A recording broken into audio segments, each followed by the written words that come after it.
చూస్తున్నా. ఇప్పటికే మేము ఇద్దరం కలిసి మూడోసారి వరాహ వాహన పైన ఎక్కాం. చైతన్య రథం 3 సార్లు ఎక్కాం. 3 జిల్లాల్లో తిరిగాం. ఈరోజు నేను చెప్తున్నా, మేమిద్దరం తిరిగి చూస్తే ఎక్కడ పోయినా ఈ సూపర్ డూపర్ హిట్ ఇది. మీ ఉత్సాహం చూస్తున్నా. తిరుగుందా తమ్ముళ్ళు అని మిమ్మల్ని అడుగుతున్నా. ఎవరైనా అడ్డుకోగలుగుతారా అని మిమ్మల్ని అడుగుతున్నా. సైకిల్ ఎక్కండి. జనసేన, తెలుగుదేశం, బీజేపీ జెండాలు కట్టుకోండి. గాజు గ్లాస్ చేతిలో పెట్టుకోండి. ఎవడైనా అడ్డం వస్తే తొక్కుకుంటూ వెళ్ళండి. ఇంకా ఏదైనా మాట్లాడితే, గ్లాస్ మీద దాడి చేస్తే తిరిగి ఆ గ్లాసుని ఏం చేయాలో చేసి చూపించమని మిమ్మల్ని అందరినీ కోరుతున్నా. ఈరోజు ఇక్కడికి వచ్చినప్పుడు పవర్ స్టార్ పవన్ కళ్యాణ్ గారు సినిమాల్లోనే హీరో కాదు, రాజకీయంలో నిజ జీవితంలో హీరో అయినటువంటి పవన్ కళ్యాణ్ గారు నేను మచిలీపట్నం వచ్చినప్పుడు, బందర్ వచ్చినప్పుడు మచిలీపట్నం ఒక్కసారి గుర్తు చేసుకుంటే సాహితీ, సాంస్కృతిక, రాజకీయ రంగాలకు వేదిక కృష్ణా జిల్లా. దేశానికి మహామహులు అందించిన గడ్డ ఈ కృష్ణా జిల్లా. ఒక్కసారి స్వాతంత్ర సమర యోధుడు, జాతీయ జెండా రూపశిల్పి పింగళి వెంకయ్య తమలో ఈరోజు దేశంలో జాతీయ జెండా ఎగరుతా ఉందంటే అది మొట్టమొదటి ఎగిరింది కోనేరు సెంటర్లోనే ఎగిరింది తమ్ముళ్ళు. అది దీని చరిత్ర. అలాంటి చరిత్ర రాసిన బందరు పట్టణం ఇది. బ్రిటిష్ వాళ్ళ పేరులోనే ఒక వెలుగు వెలిగింది. ఒకప్పుడు ఇక్కడ బ్రహ్మాండమైన పోర్టు గాని ఇవన్నీ చిన్నప్పుడు చదువుకునేవాళ్ళం, బందరు పోర్టు గురించి కూడా. అలాంటి ఇక్కడ ఆంధ్ర బ్యాంక్ వ్యవస్థాపకులు భోగరాజు పట్టాభి సీతారామయ్య గారిని కూడా ఒక్కసారి గుర్తు చేసుకుని ఆ నాయకుల స్ఫూర్తితో ఈరోజు ఈ మీటింగ్ ని ప్రారంభిద్దాం. తమలో ఒకటే కోరుతున్నాం, నేను గాని, మిత్రుడు పవన్ కళ్యాణ్ గారు గాని, బీజేపీ గాని స్వార్థం కోసం కూటమిగా ఏర్పడలేదు. మాది 3 జెండాలైనా అజెండా ఒకటే, సంక్షేమం, అభివృద్ధి, ప్రజాస్వామ్య పరిరక్షణ ధ్యేయంగా మీ ముందుకు వచ్చాం. ఇంతేకాదు, ప్రజలు గెలవాలి, రాష్ట్రం నిలవాలి, దానికోసం మీ ముందుకు వచ్చాం. మాతో కలిసి నడవమని మిమ్మల్ని అందరినీ కోరుతున్నా. ఇప్పుడే 2014 రాష్ట్రం 2గా విడిపోయిన తర్వాత మొట్టమొదటిసారిగా ముందుకొచ్చి 14 నేను పోటీ చేయను, ఎన్డీఏను సహకరిస్తారని స్వచ్ఛందంగా ముందుకొచ్చి సహకరించిన వ్యక్తి పవన్ కళ్యాణ్ గారని చెప్పి నేను మీకు తెలియజేస్తున్నా. 2024లో మళ్లీ ఏమాత్రం ఓటు చీల్చడానికి వీలు లేదు. ఈ సైకోని ఆంధ్రప్రదేశ్ నుంచి వదిలించుకోవాలి. ఈ రాష్ట్రం బాగుపడాలి. మనమందరం కలిసి పోటీ చేయాలని చెప్పిన వ్యక్తి పవన్ కళ్యాణ్ గారని చెప్పి నేను మీకు తెలియజేస్తున్నా. ఎప్పుడు కూడా ఎంతో మంది ఎన్ని విమర్శలు చేసినా ఏమాత్రం భయపడకుండా ముందుకు పోయే వ్యక్తి. అలాంటి వ్యక్తి ఈరోజు మీరు చూస్తున్నారు తమ్ముళ్ళు, ఎంతమంది ఎన్ని మాటలు మాట్లాడారో, కానీ ఒకటి మాత్రం ఎక్కడ అదరక బెదరక ఒక యోధుడిలా నిలబడ్డ వ్యక్తి పవన్ కళ్యాణ్ గారని చెప్పి నేను మీకు తెలియజేస్తున్నా. నేను ఈ సందర్భంగా ఒకటే అడుగుతున్నా, ఈ జిల్లాలో 2 నాన్లున్నారు, 2 కూడా మంత్రులుగా నిలబెట్టారు. ఒకడు బూతుల నాని, ఒకడు నీతుల నాని.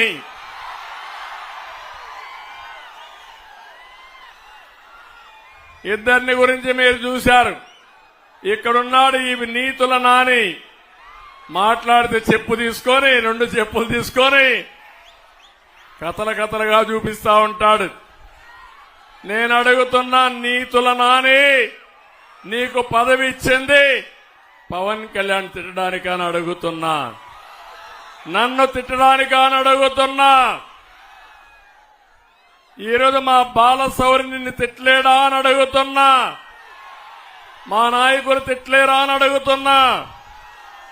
నేను ఒకటే హెచ్చరిస్తున్నా, ఈ సైకో జగన్మోహన్ రెడ్డి ఒక్కొక్క ప్రాంతంలో ఒక్కొక్క సైకోను తయారు చేసి మమ్మల్ని అందరినీ మానసికంగా దెబ్బతీయాలని ఆలోచిస్తున్నాడు. కానీ మేము బుల్లెట్లకే భయపడిన వాళ్ళం, వీళ్ళకి భయపడతామా తమ్ముళ్ళు అని మీకు అందరికీ చెప్పేస్తున్నా. ఈరోజు ఇక్కడ వారాహి నుంచి అడుగుతున్నా ఈ యొక్క నీతుల నానిని, అయ్యా ప్రతిరోజు నువ్వు మాట్లాడతావు, నేను ఒకటే నిన్ను సవాల్ విసురుతున్నా, ఈ బందరికి ఏం చేశావో చెప్పే ధైర్యం నీకుందా నీతుల నాని అని సవాల్ విసురుతున్నా. ఉందా తమ్ముళ్ళు? ఉందా తమ్ముళ్ళు? ఉందా మా ఆడబిడ్డలు? ఏమైనా చేశాడా అని అడుగుతున్నా. ఇలాంటి వాళ్ళు ఇప్పుడు మాట్లాడే పరిస్థితికి వచ్చారు. కానీ ఎన్ని నిధులు తెచ్చావంటే సమాధానం చెప్పడు, ఎంత అభివృద్ధి చేశావంటే సమాధానం చెప్పడు. కానీ ఎక్కడ చూసినా ముడుపులు మాత్రం ప్లానింగ్ లో లేఅవుట్లు ఇవ్వాలన్నా అవినీతి ఉందా లేదా, ముడుపులు ఉన్నాయా లేదా అని మిమ్మల్ని అడుగుతున్నా. ఇంకో పక్క మీరు చూస్తే బందర్లో బైపాస్ రోడ్లో నితీష్ అనే వ్యక్తి 150 కోట్లతో మాల్ కడితే మల్టీపర్పస్ నిర్మాణం చేసి ఎన్ఓసి ఇవ్వకుండా అడ్డం పడింది ఈ నీతుల నాని అని చెప్పి నేను మీకు తెలియజేస్తున్నా. ఇప్పుడే మిత్రుడు అడిగారు, భోగరాజు పట్టాభి సీతారామయ్య గారి మెమోరియల్ కట్టాలంటే ఎన్ఓసి ఇవ్వకుండా అడ్డం పడ్డారు. నేను చెప్తున్నా, మొదటి రోజునే ఎన్ఓసి ఇస్తాం, భోగరాజు పట్టాభి సీతారామయ్య గారి మెమోరియల్ కడతామని చెప్పి కూడా నేను మీకు తెలియజేస్తున్నా. ఈరోజు ఇంకొక పక్క ఎక్కడ చూసినా కబ్జాలకు అడ్డు లేదు. తమ్మనవారి సత్రానికి 1000 గజాలుంటే ఎవడు కబ్జా చేశాడు తమ్ముళ్ళు అని అడుగుతున్నా. ఇంకో పక్కన రంగనాయక స్వామి గుడిలో ఉండే లింగాన్ని కూడా మింగేసి నీతులు చెప్తాడు ఈ నాని. ఇది కాకుండా ఇంకొక పక్క ఈయన ఇప్పుడే బాలశౌరి గారు ఒక మాట అన్నారు, ఈయన మళ్ళా గెలిపించదని. ఆయన గెలవడు, ఇప్పుడు ఆయన పోయాడు, బుల్లి కిట్టు వచ్చాడు. ఇప్పుడు తమ్ముళ్ళు నీతుల నానిపోయి ఎవరొచ్చారు? దానికంటే కూడా ఒకసారి చూస్తే పెద్ద సైకో జగన్ రెడ్డి తిరుగుతున్నాడు. అక్కడ తాడేపల్లి ప్యాలెస్ లో ఉన్నాడు. పిల్ల సైకో ఇక్కడ కిట్టు ఒకడు తయారయ్యాడు. నేను అడుగుతున్నా మిమ్మల్ని అందరినీ, ఇక్కడే గంజాయి బ్యాచ్కి గాని, రౌడీలకు గాని, గొడవలకు గాని, సెటిల్మెంట్ గాని మొత్తం ఎవరు చూస్తున్నారు తమ్ముళ్ళు? ఈ కిట్టే కదా అని అడుగుతున్నా మిమ్మల్ని. వీళ్ళందరి నాయకుడి కిట్టవునా కాదా అని అడుగుతున్నా. ఇలాంటి వాళ్ళంతా చేసి ఆడబిడ్డల పైన కూడా అఘాయిత్యాలు చేసే పరిస్థితికి వచ్చారు. నేను అడుగుతున్నా, పేరుని నాని ముందు ఇది సమాధానం చెప్పు. నీ నీతిని దానికి ఇక్కడ సిద్ధంగా లేవని కూడా హెచ్చరిస్తున్నా. తమ్ముళ్ళు, ఈరోజు ఇంకొక విషయం మీరు చూస్తే మా తమ్ముళ్ళు చూపిస్తున్నారు. మందు బాబులు కూడా ఇక్కడ ఉన్నారు చాలా మంది. మీ బలహీనతను ఆసరాగా తీసుకుని 60 రూపాయల మద్యాన్ని ఎంత చేశాడు తమ్ముళ్ళు అని అడుగుతున్నా. 200 ఎవరికి పోతుంది డబ్బులను అడుగుతున్నా. జగన్మోహన్ రెడ్డికి అవునా కాదా అని అడుగుతున్నా. నేను చాలా ప్రభుత్వాలను చూశాను కానీ ఇంత అవినీతి ప్రభుత్వాన్ని నా జీవితంలో ఎప్పుడూ చూడలేదు.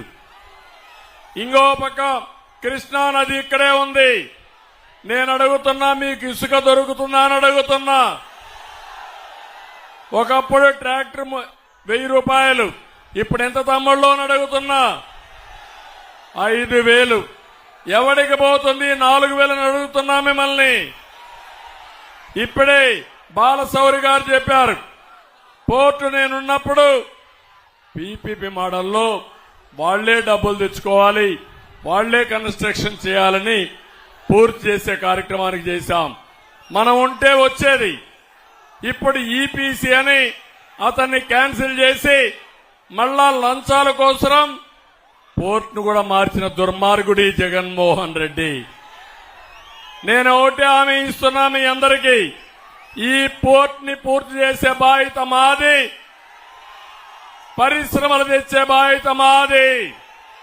తమిళలో ఒక విషయం అడుగుతున్నా, జాబు రావాలంటే కూటమి రావాలి.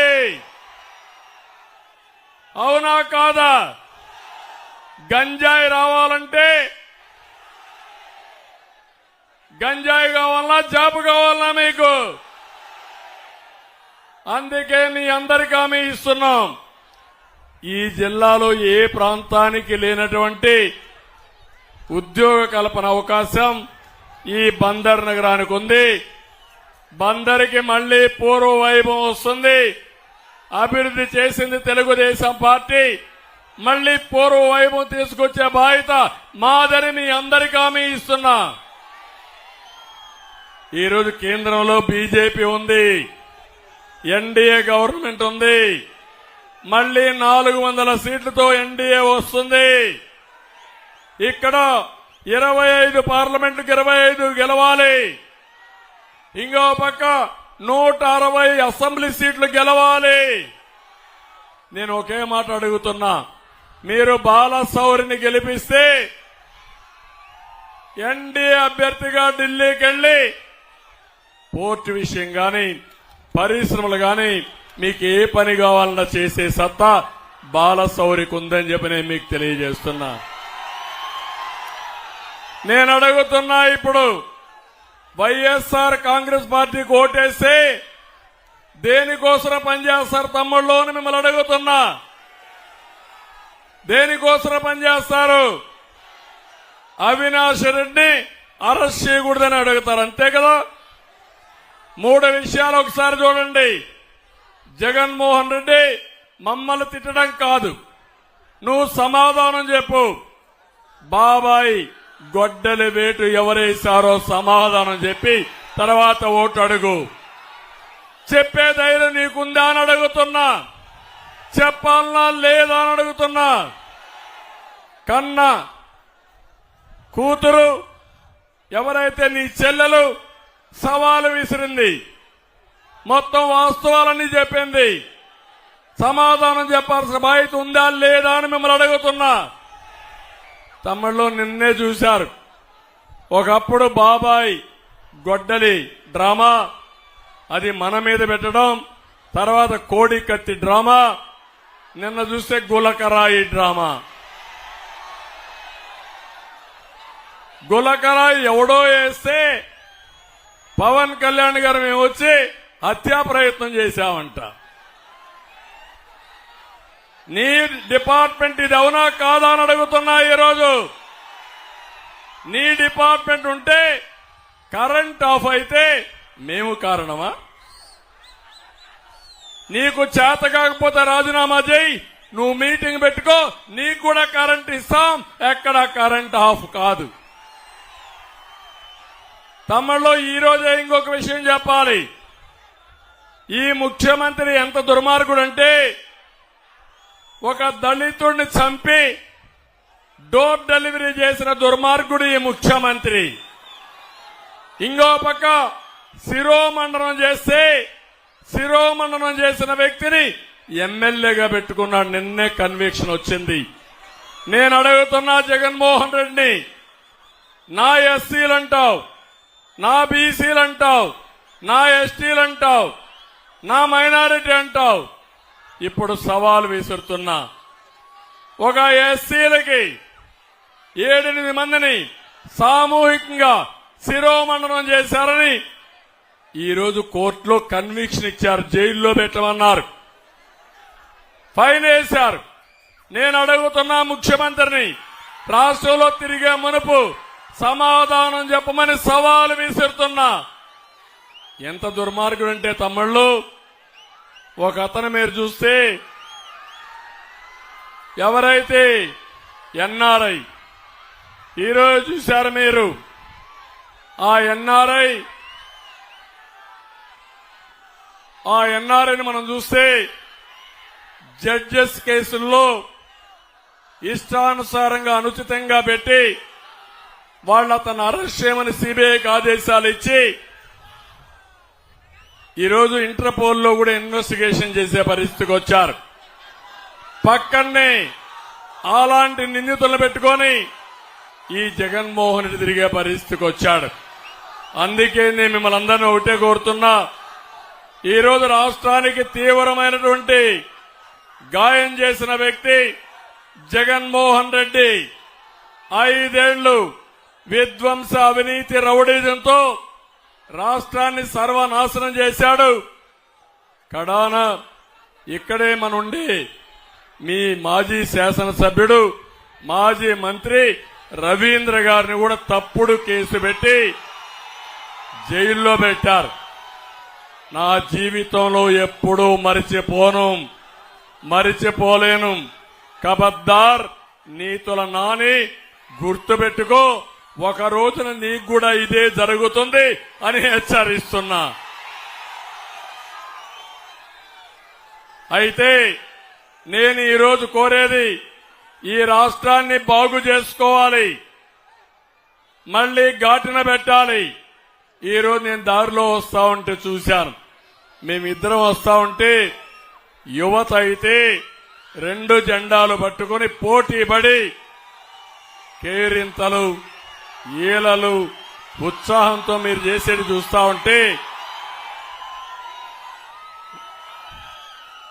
నా జీవితంలో ఎప్పుడూ చూడని ఉత్సాహం ఈరోజు చూస్తున్నా. మా ఆడబిడ్డలు పిల్లల్ని సంకల్లో పెట్టుకొని డాన్సులు చేసే పరిస్థితికి వచ్చారు. ఇంకో పక్క తండ్రులైతే 2 పిల్లలుంటే ఇద్దరిని 2 భుజాలు ఎక్కించుకొని ఈ ఇద్దరి బాధ్యత మీ ఇద్దరి బాధ్యతని మమ్మల్ని చూపించారంటే మా బాధ్యత పెరిగింది. మళ్లీ ఒకటి హామీ ఇస్తున్నా, ఈరోజు మేము సూపర్ 6 తీసుకొచ్చాం. ఇప్పుడే పవన్ కళ్యాణ్ గారు మాట్లాడుతూ సూపర్ 10 కాదు టాప్ 10 కూడా చేయాలని వారు చెప్పారు. అదే మరి గవర్నమెంట్ ఆఫ్ ఇండియా పెద్ద ఎత్తున ఈరోజు ఎలక్షన్ మేనిఫెస్టో కూడా తీసుకొచ్చారు. నేను ఒకటే మీకు హామీ ఇచ్చేది, ఈరోజు మీ అందరికీ మళ్లీ ఇక్కడ 2 అభ్యర్థులు ఉన్నారు. ఒకటి కొల్లు రవీంద్ర ఎమ్మెల్యేగా ఎన్నుకోండి. ఇంకో పక్క అనుభవం ఉండే వ్యక్తి, సమర్థవంతమైన వ్యక్తి ఎంపీగా ఎన్నుకోండి. నియోజకవర్గంలో తాగునీటి సమస్య ఉంది. ప్రతి ఇంటికి కొళ్ళాయి ద్వారా నీళ్లు ఇచ్చే బాధ్యత మాదని మీ అందరికీ హామీ ఇస్తున్నా. అక్వా రంగం నాశనం అయిపోయింది. ₹50 కరెంట్ ఇచ్చే బాధ్యత తీసుకుని అక్వా రంగాన్ని బాగు చేస్తాం. మత్స్యకారులకు హామీ ఇస్తున్నా. 217 జీవోను రద్దు చేస్తాం. వలలు, బోట్లు, ఇతర యంత్రాలపై ఇంత మునిపిచ్చిన దానికంటే మెరుగైన సబ్సిడీ ఇస్తాం. ఇవన్నీ ఇచ్చి ఇంకా ఎప్పటికప్పుడు ఒక సీనియర్ నాయకులు ఇద్దరున్నారు. వాళ్ళిద్దరి ప్రమేయంతో మచిలీపట్నానికి పూర్వ వైభవం తీసుకొస్తాం. పోర్టు పూర్తి చేస్తాం. ఇప్పుడే ఒకటి చెప్పారు, మచిలీపట్నం నుంచి రేపల్లికి కనెక్ట్ చేయడానికి ఒక రైల్వే లైన్ వేస్తే ఇది ఒక సర్క్యూట్ కింద వస్తుంది. మెయిన్ లైన్ కనెక్ట్ అవుతుంది. అది కూడా చేస్తాం. పెనుమోడి వారధి కూడా మనమే చేశాం. ఇది కూడా మెయిన్ రోడ్ వచ్చి నేషనల్ హైవే కూడా మనమే తీసుకొచ్చాం. ఇవన్నీ వచ్చాయి. అన్ని పనులు చేసే బాధ్యత మాది. మమ్మల్ని ఆశీర్వదించే బాధ్యత మీది. ఇక్కడ నారాయణరావు గారు కూడా ఏదైతే పొత్తులో ధర్మంగా ఒక వెనుకబడిన వర్గమైన సీట్ ఇవ్వలేకపోతే పూర్తిగా సహకరించారు. ఆయన్ని కూడా అభినందిస్తూ మరొక్కసారి మీ అందరి ఉత్సాహం చూశాను. టైం చూస్తే అయిపోతా ఉంది. ఇప్పుడు మళ్ళా నేను ఎక్కువ మాట్లాడితే మా మిత్రుడి టైం ఉండదు. అందుకని మీ అందరికీ మనస్ఫూర్తిగా ధన్యవాదాలు, నమస్కారాలు. జై హింద్.